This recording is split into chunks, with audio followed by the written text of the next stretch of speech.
à la 6e édition de Seeds for the Future de Huawei en Guinée. Nous avons des talents disséminés, des talents méconnus, d'où la nécessité pour l'État, les politiques publiques, de donner la chance à tous ces enfants qui ont un grand potentiel. Et merci pour ce que vous êtes en train de faire. Les équipes, les jeunes qui vont en Chine, qui voient, ils apprennent, ils s'inspirent. Et ce que nous fêtons aujourd'hui, c'est aussi ce partage d'expérience et cette inspiration qu'un pays, une entreprise est en train de partager avec nous.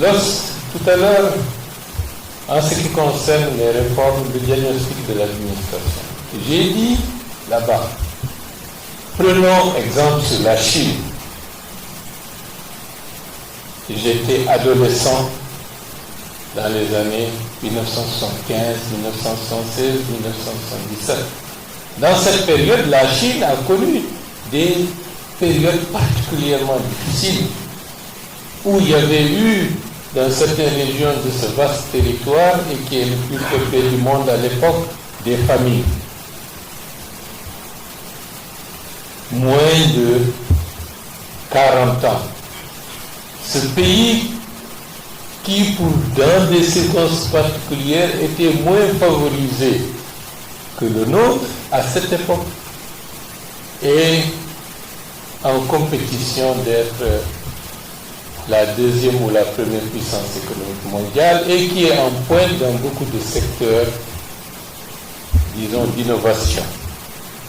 C'est pour dire que nous pouvons, si nous voulons.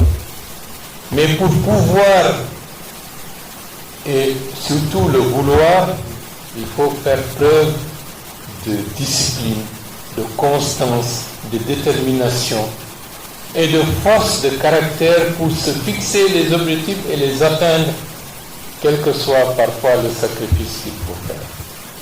Les lauréats d'aujourd'hui, vous avez la chance d'être de grands ingénieurs qui peuvent faire des merveilles dans le domaine de vos activités.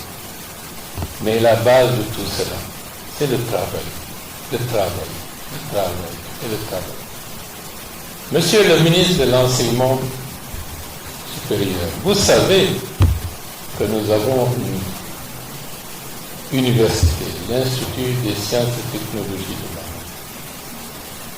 Nous devons en faire, nous aussi, une pépinière pour la transformation en ce qui concerne les innovations technologiques dans notre pays. Nous avons des jeunes, nous avons les infrastructures, mais il faut que cette volonté soit partagée par tous les acteurs. Monsieur l'ambassadeur de la Chine, nous avons échangé, comme vous l'avez dit, très récemment sur beaucoup de sujets.